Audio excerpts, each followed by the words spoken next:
Alright, hey everyone, this is Ash. Welcome back to the King's Speech.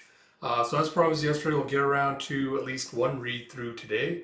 So we'll get around to the next volume covered in the Berserk Deluxe edition. So we'll cover volume 3, which covers chapters 4 through 6 before it gets into the next arc, it looks like. So we'll cover that one today, and then next weekend we'll cycle back through to Vinland Saga as well as Bride Story. So like I mentioned before, we'll cycle through these current series until I finish one of them, and then after that I'll decide what new series I want to do next. So hopefully by Christmas time I'll be able to get around to something new. We'll see how that goes. Apart from that, some Shonen Jump stuff dropped on the channel this weekend, so check that out. Check that out if you haven't already. But yeah, as always, please do like, comment, subscribe, all that good stuff. Especially if you do enjoy this content. If you like my videos, it really does mean a lot. Without further ado, let's dive into it with the Berserk Deluxe Edition 1, Volume 3. As we have the Guardians of Desire, Chapter 4. As we pick up where we left off last time with the Count just kind of gloating as Guts is seemingly just like splayed out on this stone. And he's like, it's over. And Puck's like, it's like, Guts! He's like, what's wrong with you? Come on! Is this how it's going to end? It can't be over. You're always so high and mighty. He's just like slamming his little feet, hands down on him. Always putting other people down. Wake up, dummy. He's like, wake. And you see he's just gone completely white-eyed. He's been knocked unconscious. And the Count is like, no matter how much you've tried to hone your skills, you've come to the limit of your pathetic human form. How fragile, you humans. And Puck's getting all angry. He's like, what did you say? What the hell did you say? Look who's bragging, Baldy. You yourself used to be one of those fragile humans. And he's like, what's that? And you have Eve is like, it's true. Theresia told me how you went crazy after your wife was killed 7 years ago. You acquired those powers so you could get revenge on the heretics, didn't you? But that wasn't the only reason. If it was only about revenge, all you had to do was exercise your authority. The truth is, you became this thing to run away from pain inside your own heart, to run away from yourself. You threw away your humanity. If anyone's a fragile human, it's you. He goes, what a surprise. I always thought elves had the intellect of a bird or a squirrel, but you're quite talkative, aren't you? And squirrels are grrr. It's like an amusing speech, and for that I'll spare your life. Now get out of my sight and be gone. And you have him just going, It's like just like a human to try and cover up a sore spot like that. It's like, as I was saying, and you see him trying to like cower behind Guts, and you see the behelit just like falling on his head. And as he goes, ouchie! It's like the behelit! And you see the Count just laughing. He goes, you saved me the trouble of looking for it myself. And you see with the Count like slaps his tentacle down. You see Puck just grabbing and running out of the way. It's like, fool. It's like, if you think I'm going to hand this over to the likes of you, you've got another thing coming. And you see as more tentacles come slashing down, he just starts like running out of the way. He's like, yeah. When it comes to making a getaway, I'm the one with the advantage, fathead. It's like, that's right. If I'm flying, you can't possibly... I see a little bit of rubble just bonks him on the head. As with a like flip, he just like starts falling down. It's like, fool, pathetic elf. If you wish to die that much, so be it. Now as he's lifting up one of his feet to crush him, you see Teresa running and screaming, Puck! And she just screams in terror as she sees the Count's like slug form. And he's like, Teresa? And he tries to like reach out one of his hands towards her. And she goes and cowers behind one of the pillars, and you see like one of his eyes is starting to tear up. And Puck's like, Teresa! And you see the Count just looking at him, just all enraged. As he starts going berserk at him. He's like, my body won't move. It's like, I'm gonna die. And you see flip, as 3 swords just coming out of nowhere and just striking into the Count. And he's like, you! And he looks around and he sees Guts just standing up with like his legs and body just trembling with the strain and exertion. And he's like, Guts, you jerk, you big stupid jerk. You were just pretending to be dead, weren't you? I really thought you were a goner. What's the big idea always acting so tough? It's like, why don't you just go off and die? As the tears streaming down Puck's face. And you see Gus is just like taken aback by this a little bit. It's like, you're still alive. And Gus just kind of waves Puck away. He's like, well, wait a sec, Gus, don't be so rash, you'll die. And you see kind of this manic grin on his face as he goes forward. He's like, he smiled? He's like, not good enough. Just 2 or 3 broken bones. If you want to stop me, you're going to have to crush my skull or pierce my heart. Just like you, slug. He's like, no mercy. No mercy for you, worm, as he kind of rushes forwards towards him. And he's like, Guts! Ooh, and you see with the kick Guts gets sent flying back. He smashes it into a column and he spits up some blood. He's like, what's he thinking? It's just getting worse and worse. He's going to die. And as the Count lunges at him again, Guts grabs Teresa's arm from behind the pillar and pulls her out front to act as a shield. And you see him just staring at the Count, just like daring him. He's like, bastard! And as she cries out, he's like, Teresa!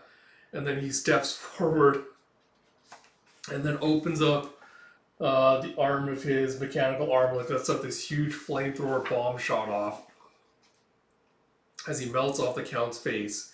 And you see him rushing to try and grab his sword. Ooh.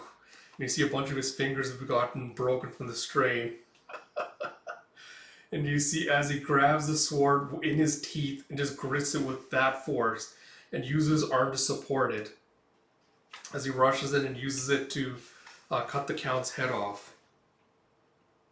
And as he does, you see him just like falling to the ground with a skid as the Count just kind of crumbles to the ground.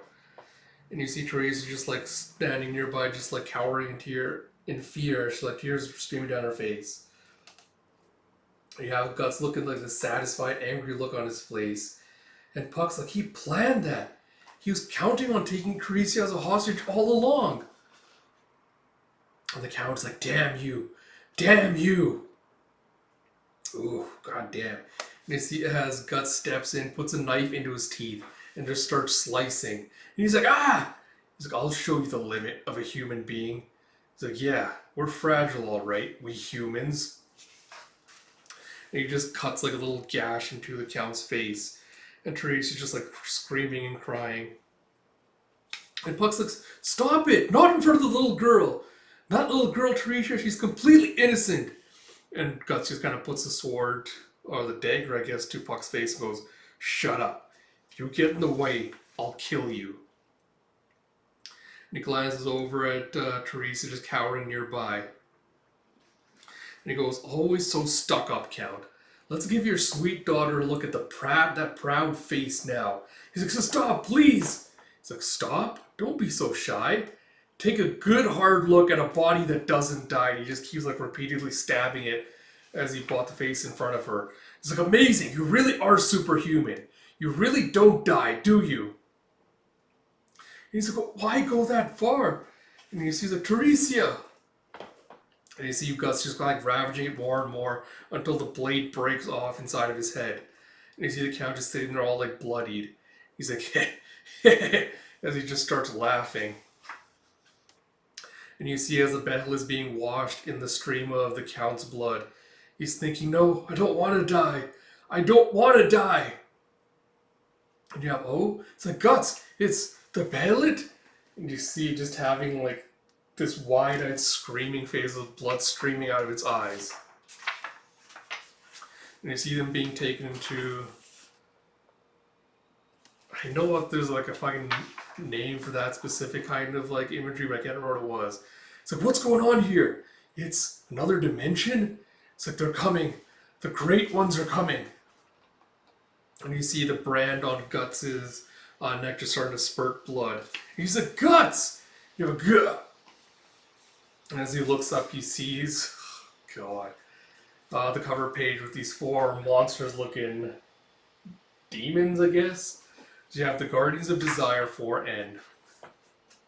And you see above the Count's palace, there's this huge, like, typhoon, or not typhoon, I guess tornado, and like funnel cloud forming. So you have the Guardians of Desire, Chapter 5. And you have, and Puck's like, that's the God Hand? And you see Gus just getting this furious look on his face. As he goes, Griffith! And he looks up at the hawk-looking guy and screams, Griffith! And Puck's like, Griffith? Who's Griffith? He's like, still squirming around in your pitiful existence, I see. And Gus like, what? What did you say? And as he's turning away, he's like, oh, wait! I see him hovering above the Count. It's like, you who have been ordained by the law of causality. Your desperate desire for life has cleaved open space and brought us here. Jeff Archangel Void, please grant me my wish. Take that man's life. Avenge me upon him, please. And you have the Bremard from like the Mars attacks looking alien guy going, we can't do that. It's like, why? And you have this succubus looking one going, your desire, which has cleaved open space, is nothing more than an over-attachment to life and a fear of death. It's not based on any personal hatred for that man. We have come hither to grant you your deepest desire. You who have been ordained by the law of casualty. So, but that man, he's the one they call the Black Swordsman, the one who's destroyed so many apostles of the Godhead. You should consider him a hated enemy. And you have the weird, small, floating-looking one going, enemy? A few worthless servants killed is inconsequential to us. And Griffith is like, Black Swordsman, you say? His petty existence is beneath our notice. And you see Guts is getting furious at this as he tries to stand up and like grab the sword in his hand. And Puck's like, Guts! It's like, it's like magnificent. He can stand up with all those injuries? Fascinating. Such impressive willpower and fighting spirit. Extreme hatred toward the God-hand propping him up, towards Femto in particular, who, after all, is responsible for marking him with a brand. And yet, how long will he last? And Guts is like, my petty existence? Don't make me laugh.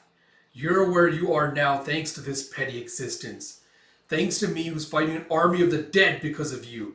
Thanks to me who's writhing around in my own blood. You see him like rushing up the stairs toward Femto. Like, you stand there putting on airs like you're some kind of godly being, Griffith!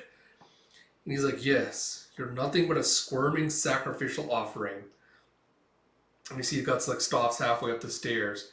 As Puck's like, what happened between those two? And you see as he's trying to like slowly walk up again. He's just like, ugh! And you see the brand on his neck just squirting out like even more blood. He's like, Guts! It's like, fool. Don't you know that your brand responds to demon kind and causes you pain? For lesser demons, you might feel little more than a needle prick. But the greater the demon, the greater the response, increasing your pain without end. And if that demon is too great, that pain might even kill you. And you see Guts' head's falling back, as like his eyes are also rolling back in his head. And you have, that's as far as you go. It's like, Guts! It's like he's finished. And you see it stop as Guts like picks himself up again and swings the sword right towards Griffith's head. And he's like, oh? You see right before it lands, you see him being blasted back with a psychic wave. It was, what tremendous fighting spirit. The fact that he could even swing a sword amidst all that pain. So I'm sure he's barely even conscious. Like, incredible. And don't forget, his body's covered in wounds after his fight with the Count. So if that boy became one of ours, I'd love it. But he hasn't been ordained by the law of causality, so he can't be among us. Besides, he's finished. It's like, Guts! And you see, it seems I have unintentionally granted your wish, Count. And he's like, I'm so grateful. It's like, enough of the sideshow. It's time to perform the invocation of doom.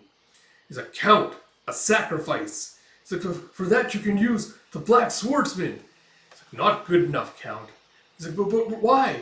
It's like, that man has already been marked for sacrifice. What's more, the boy is merely your enemy.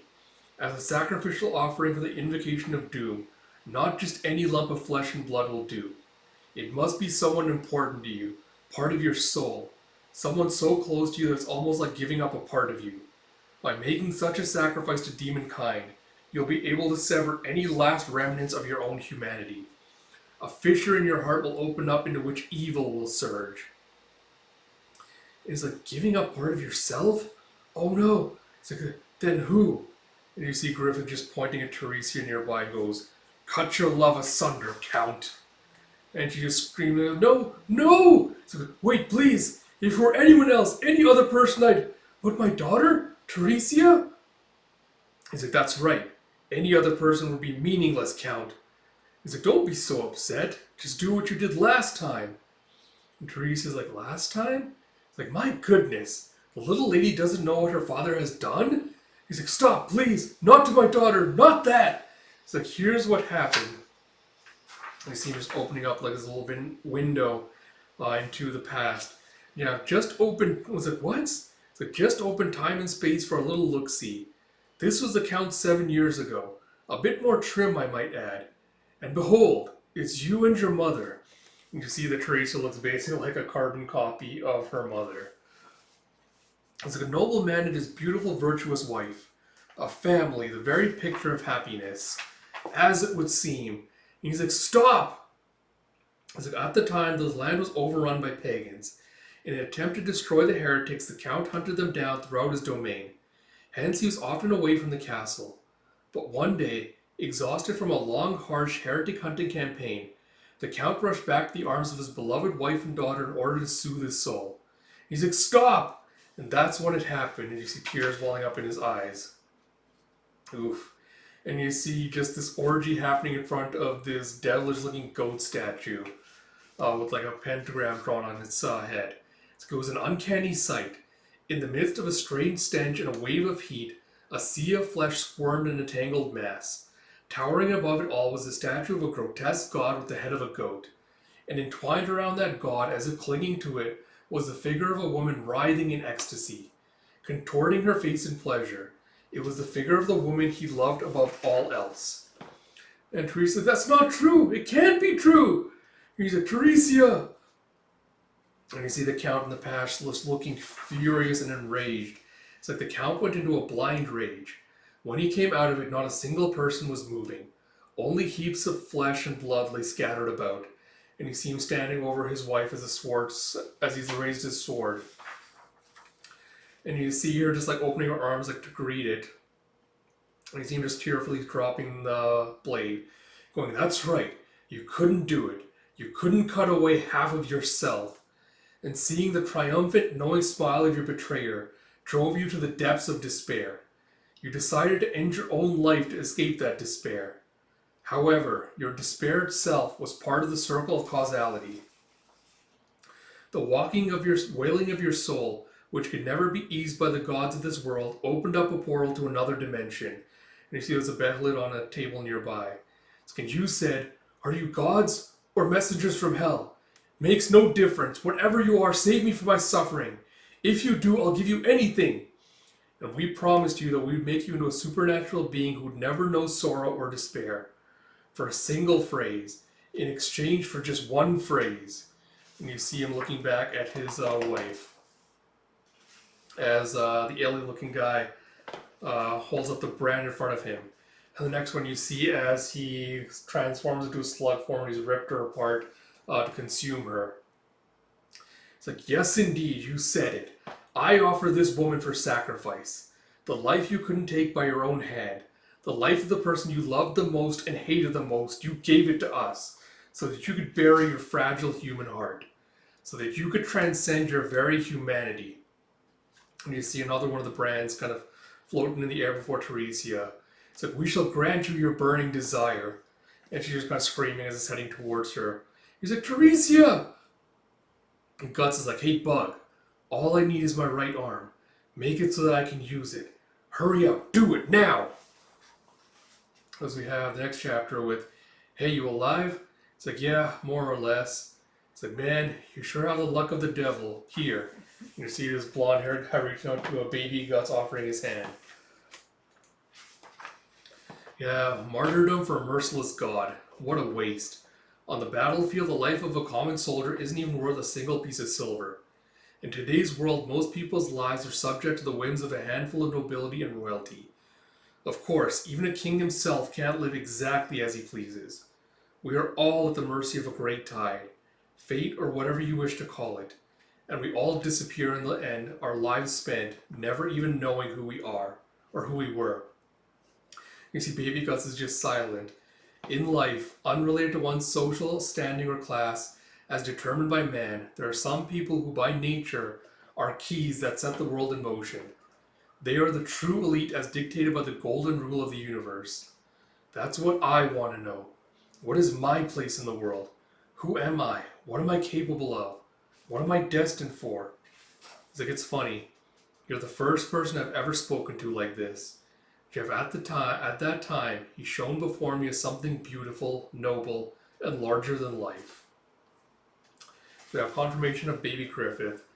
And we have, come now, speak it. Do you offer this girl as a sacrifice to demon kind or not? And you can see the Count is looking very torn. As Puck's like, Teresia! He's like, what are you waiting for? Get over here, now! He's like, but what? He's like, or else your precious friend's gonna get branded with one of these things. If you don't want that to happen, hurry up and heal my arm. That's what you're good for, isn't it? And you see Puck just flapping over to him. It's come beneath your notice, huh?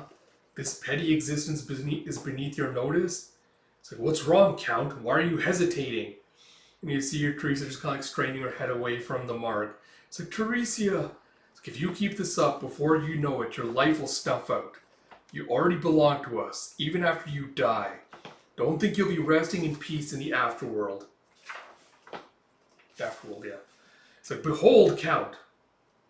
And you see just like this wailing torrent of spirits with, what is it? It's enormous, an endless swirl of consciousness, endless and evil, as if all the evil in the world were gathered here. And you see just this swirling whirlpool of like spirits forming nearby.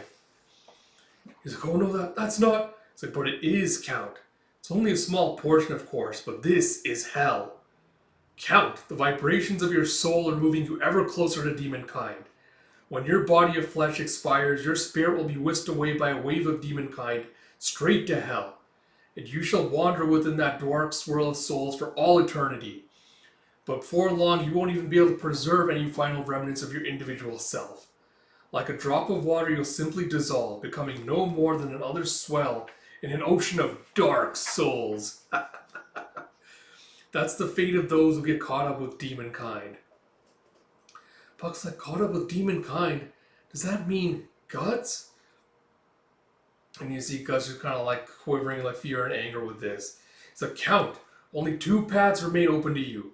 Be reborn again, living among demons and continuing your existence among demonkind, or have that existence absorbed by demonkind and revert to nothingness. Just one single phrase. I offer you my daughter for sacrifice. That's all you have to say. And then your daughter will be branded. The child will then belong to demonkind. And I see Teresa just like inching closer to the edge of the stairs. It's like, speak it. One phrase. Just one single phrase. And he's like, so cold. All my blood is flowing out of my body. Is this the end for me? Only to die as some carved up monster, wretched and horrible? Only to be sucked into that vortex for all eternity? No, I don't want to die.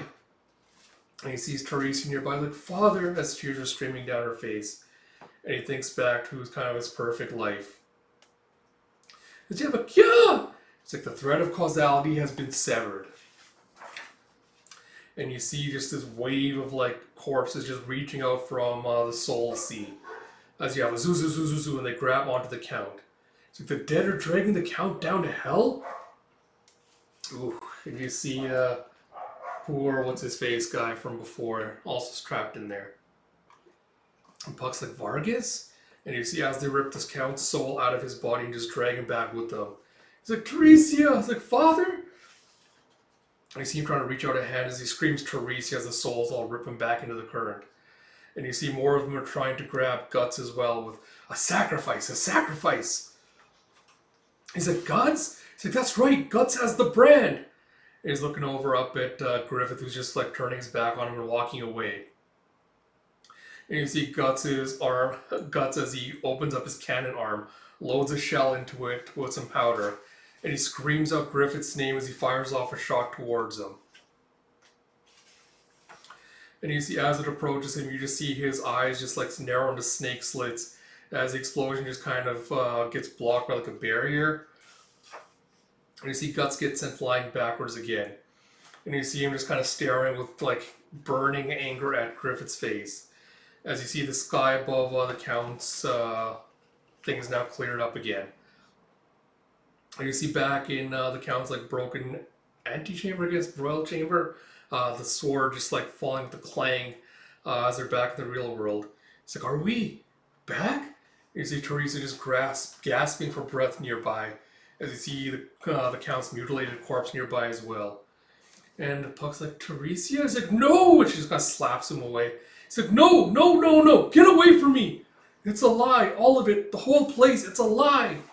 Take me back to my room, I want to go back to my room! I don't want to be here, get me out of here! If I have to stay here in this place, I'd rather be dead. And you see Guts standing like nearby, just using the sword as like a walking stick or a crutch. He goes, go ahead, kill yourself. Oh my god, man, he's just looking down at her with like this face of like trying to egg her on. And you see Puck just slapping him. Going, that's so heartless, Guts. You must have some idea of what Teresa's just been through, right? He's like, alright then, why not just die? He's like, just give up if it's that bad. So come on, it's simple. All you have to do is slit your wrist with that thing, then it'll all be over. The end of your worries. You see he's like a little serrated dagger nearby. So you'll probably end up going to heaven. Or would you prefer hell? At least that way you might get to see your father and mother. It's like, he's serious. That jerk means what he's saying. It's like, it's your life. Do what you want with it. And she looks at him with just like calculating cold gaze and looks back at the sword. And she reaches out for it. Puck's like, Teresia! And she grabs and like puts it over her wrist. Like, whoa, hey, hey, hey! What do you think you're doing, Teresia? Stop it! Snap out of it! This is crazy! And with a crack, you see a kya as the ground below her gives away. And as she's falling, you see Guts kind of snapping out of his little reverie. And you see him just like laying out his sword as she grabs onto it to hold on. And you see her blup blup as she's cut her hands on her. It's like her blood is just raining down from it. And with the wah, he grabs and like hoists her out of the hole. And as she's crying, he's like, Teresia, are you alright? And he sees like these deep lacerations on her arms, like, my god, that's terrible. And you see Guts kind of just like hugging the sword to himself.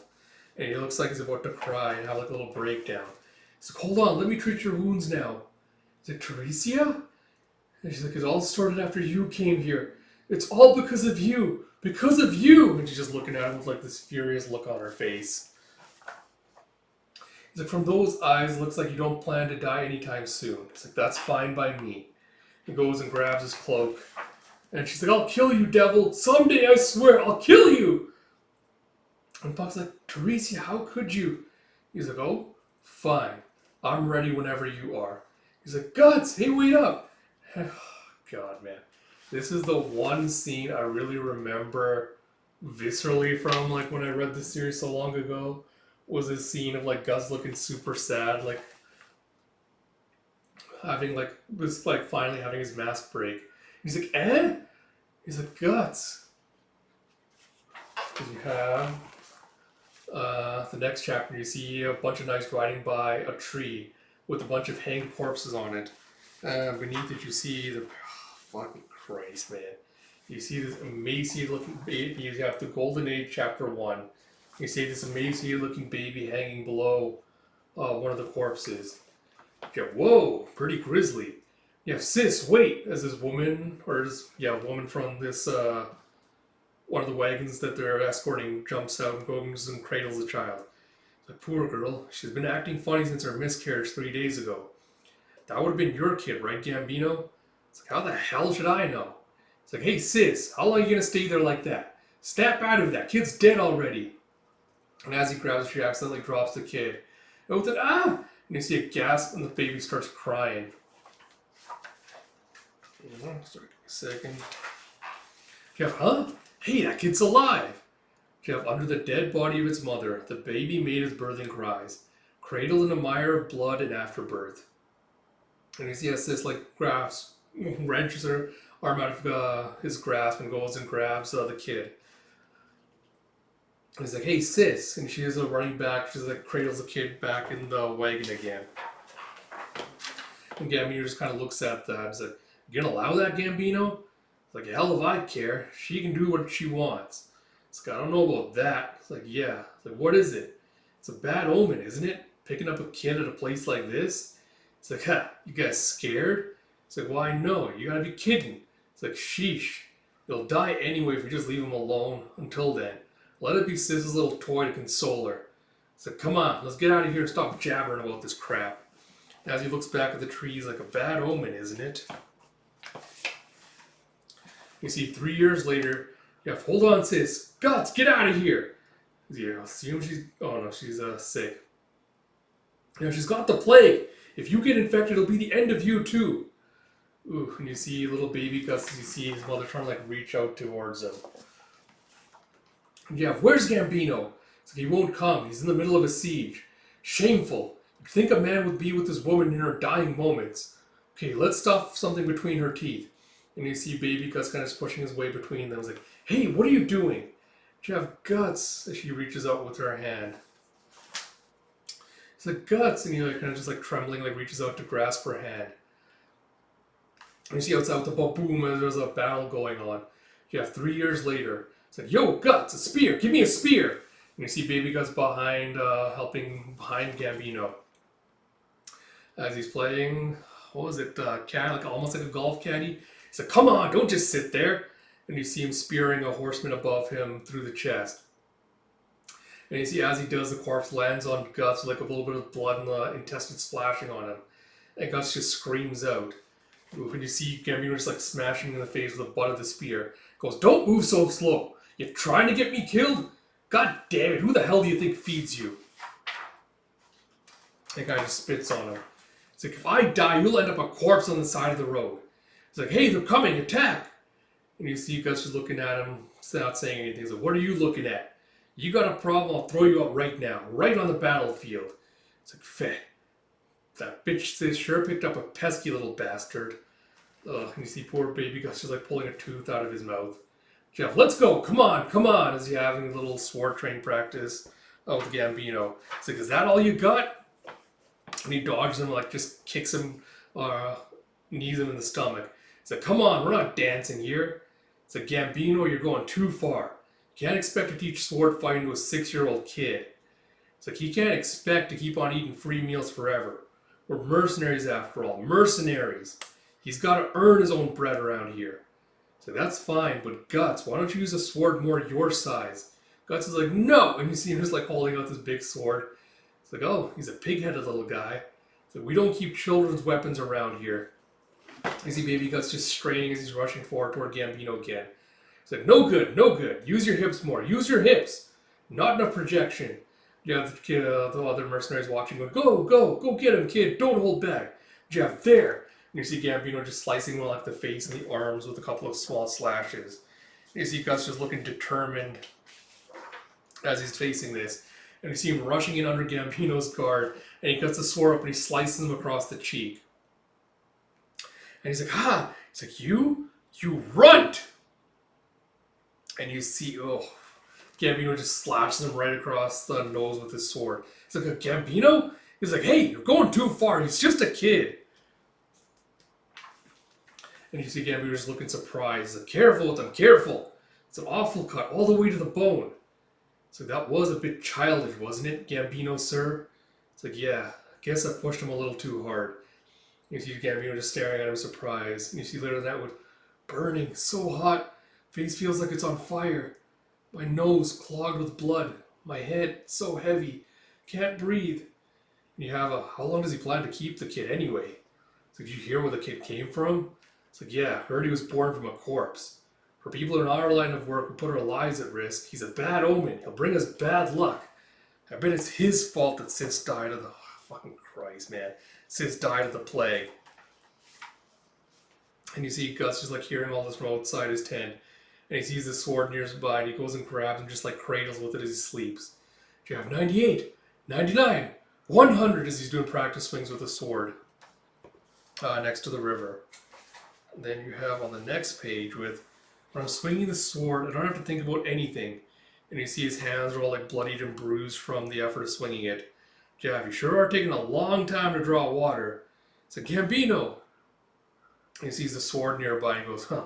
Goes, here. And he's tossing a little clamshell and goes, it's medicine. Rub it on your wounds. And he's like, eh? And he turns back and goes, bah.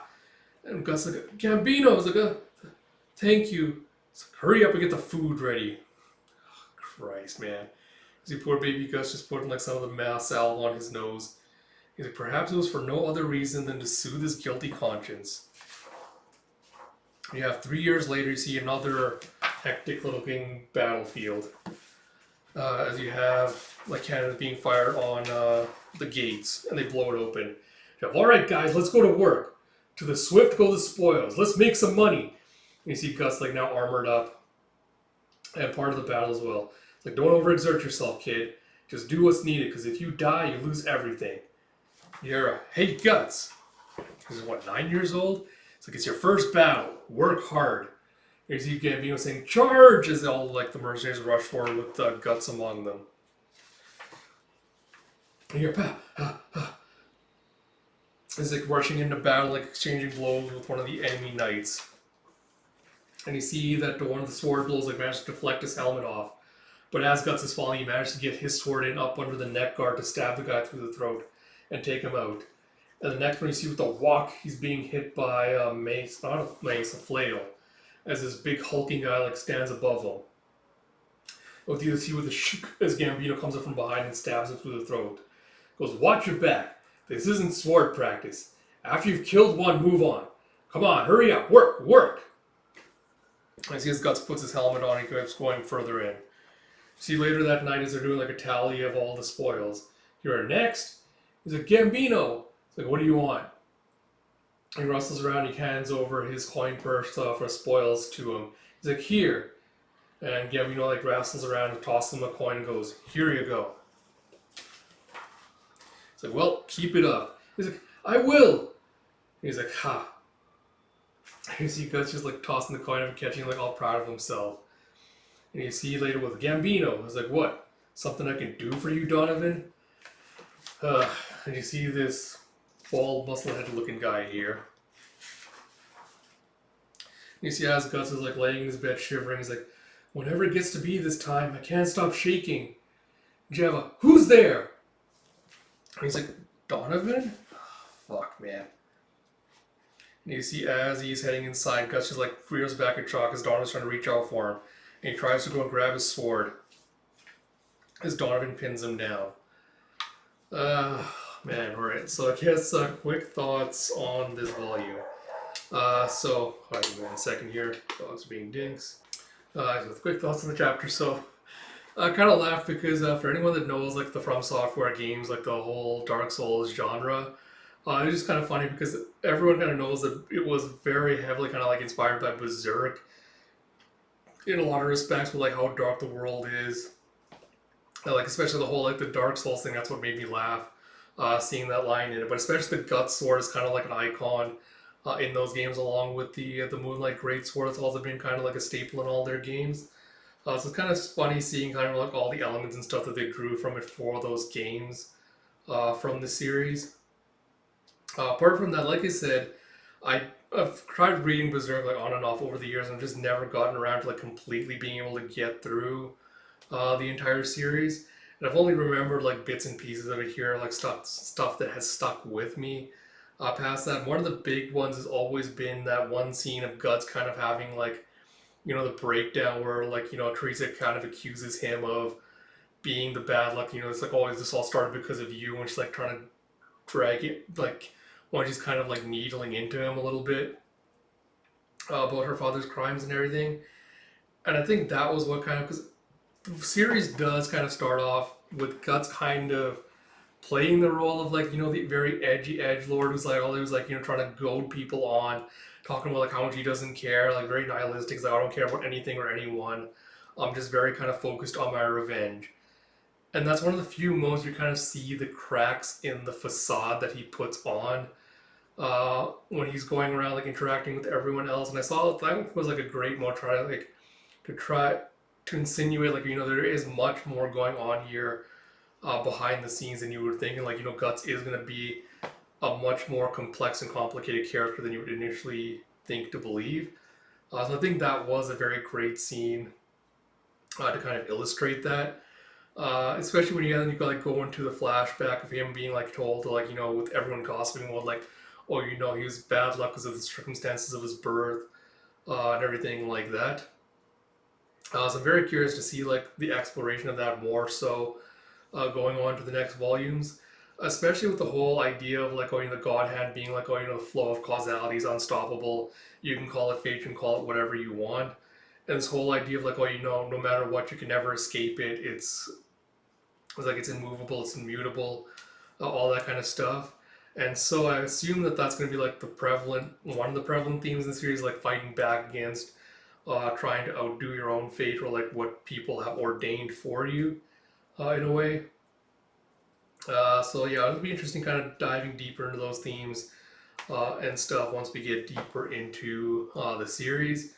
Apart from that, I don't know, like the world of Berserk is very dark. Like we'll talk about the essay stuff a little bit later once we get into it. I'll also link, probably not in this video, one of my later videos, possibly the next one. I'll kind of link one of my friends who wrote a really good piece on how Muira kind of handles sexual assault and rape in the series, which is not really that great a lot of times.